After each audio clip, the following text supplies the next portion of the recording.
the cosmos as an idea, right? So both masculine and feminine energy are very necessary, and they are both so valuable, but in different ways. So I think one of the shadows of equality, one of the issues that happens is with this equality movement that's happening, and with, you know, the feminist movement, is that somehow this idea of masculine feminine energy, instead of being honored for its differences and the beauty of those differences, it got collapsed together, and it said, we all need to be the same and we all need to be equal. And if we're not, then that's not fair. And something got very confused in this, because there's a real, and when we say men and women, I'm saying men and women, saying that generally a lot of men have more masculine than feminine energy, and generally women have a lot more feminine than masculine energy. There are a study I read, it's like there's 10% of the population that's actually opposite.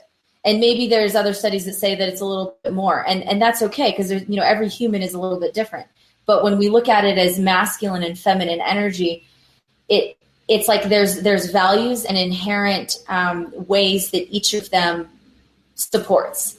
And so when women in feminism are playing this game of how can we be equal to men in their game, you're just taking on more masculine energy.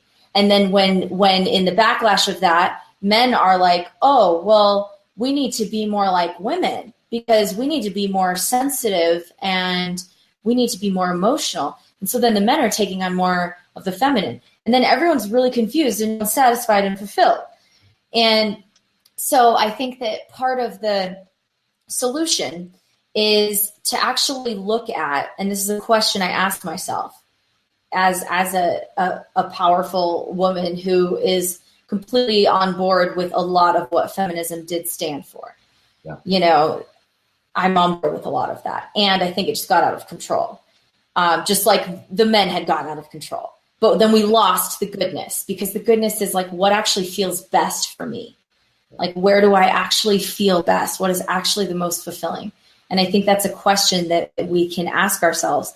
And when men tap into their like raw, primal, powerful masculine energy, but they have integrity, so it's not, coming out in harassment and sexual assault, right? When they're actually in touch with it, they are empowered and they're building things and they're running things and they're leading, and it's amazing. And when women are in touch with their feminine, it's like we are informing the masculine. There's a way that the masculine can listen to the feminine and be informed by it, and a way that the feminine can let the masculine contain and carry out the things that the feminine really wants to create. Yeah. So there's my long-winded answer to that question. No, I love it. It's, my synopsis is that, how I've always explained it is the women's movement is a great idea, but Steinem and Fonda got it wrong. Their whole slogan was, I'm a woman, hear me roar. Well, who roars? A lion. What's a lion? The male king of the jungle. What they told women was, go become a man. Instead of, like you just said, there are these two gifts that are polar opposites. The dynamic was broken, and they were right. Men needed to grow. So they looked, but unfortunately, they looked at the dynamic, and instead of adding their inherent gifts, they went and became everything they railed against. Now, men played a part in it too. Men said, look, honey, if you want to come in the boardroom, you have to grow a pair of these, right? They said you have to become a man, so men played a part in this too. But what I see now is just watch TV. Every single commercial, every single TV show, the only person who has the answer is the woman. She's now the head of the house. She drives the car. She has all the answers. Well, that's how it was before the women's movement. So all we did was have women adopt what was already there. Now they're not walking in, as you called it, their feminine energy. Men have dropped theirs. So you have both sides pissed off, confused, and blaming the other side. They didn't enhance the dynamic, they became it. And so like now, I talk with women my age. It's incredibly difficult because there's this pent up rage and anger that they got sold something and it hasn't worked out for them. And they blame men for it still. And conversely, men have just dropped and they've just rolled over and they're disillusioned and go, well, it's all their fault. So my sadness is it didn't take the gifts, both sides. And maybe that's what will come of this, is both sides will separate once again and go, wait a minute, let's merge our gifts instead of fighting, trying to make the other one have our gift. That's what I try and promote or teach when I get into that environment. And that's what I'd like to see change. Yes. Yeah. Can we talk about solutions about this for a minute? Please. I'd love to hear it. Yeah. Yeah. Look, I don't have the answer. This is a very complex situation, but I do see some things that we can do that can really support each other. And I think that statement is actually the first one, because it's looking from the place of, instead of like, how can I get power, or how can I prove that I'm the stronger sex, or what this battle energy, is actually looking at like, how can we support each other?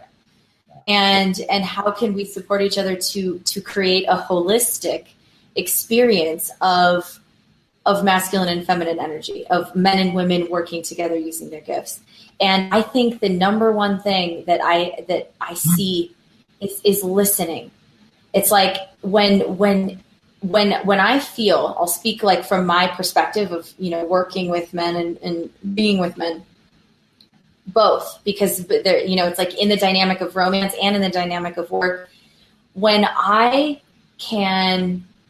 feel like a man values my input and values my perspective and will listen to it and include it, I will let him gladly lead the thing, because I don't actually want to lead the thing.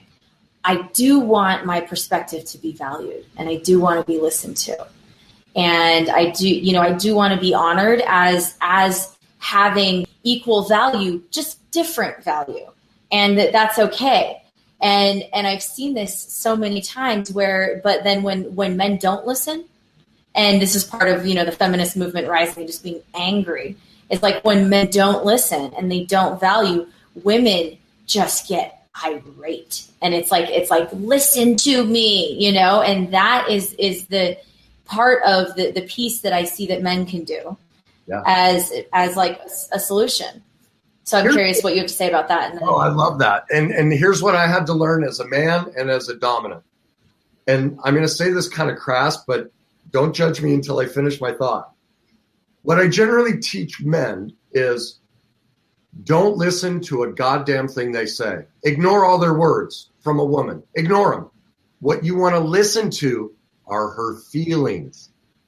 Men attach to the facts and the words, and then they want to defend, correct, judge, all of that. Ignore it. Her words don't matter. She's using her words to communicate her hurt, her love, whatever it is. So I have a speech coming up where I teach. There's a way to listen nobody's ever talked about, where I teach this, of how you separate out fact from emotion.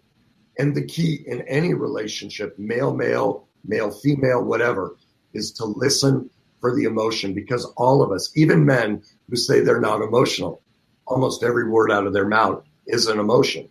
But we've never been taught how to listen to it. We've all been told, don't talk about emotions, don't have them, don't even discuss them, yet they run everything we do. So what I had to learn was exactly what you're saying. The old dynamic for men, the biblical version was, I'm the king, submit to me, just because I said so. I won't listen to you. And that obviously is inherently wrong and doesn't work. And what I learned was, yes, it's my job to make all decisions. It's my job to lead. But you know what? There's someone sitting right next to me who probably has a better idea and insight that I never thought of. Yeah. And even more important, my role as a leader is to ask anyone and everybody who might have information on this topic. then my job is to collate that information, discern it, and make the best decision possible. And here's the greatest key a man forgets, and their biggest mistake. When they screw up, if you go through that process and it turns out wrong, all a woman wants is this. They don't care if you were right or wrong. What they care is, do you immediately go, you know what? I used the process, it didn't work, it failed in this area, and here's how I'm going to go about fixing it. And they immediately use the process again. She can forgive, she can submit, and allow him to lead if he shows that level of integrity and true leadership. That's what she's looking for. And so it's two things. Listen for the emotions, hear her feelings, don't argue facts. And then 3, it's when you do lead and you are imperfect, be the first one to own it. That's all she's looking for. Okay.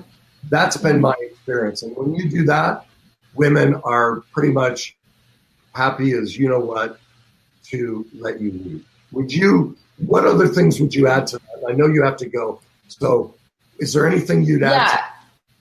I think just the other side. I think it's important to now talk about what women can do. And I think that how we as women can support men in that you nailed all that. It's like, yes, everything you said, I'm so on board with. So as women, what we can do is empower this process that Kenny just outlined, because there's a way that we can either get in the way of that process, or we can empower it. And it's so fun to empower it. And it's such a funny thing because, I talk about how I'm kind of a control freak, right? One way I could exercise my control is by getting in the way and using my mouth, co-lead with him and be like, no, it has to be exactly equal in this whole thing.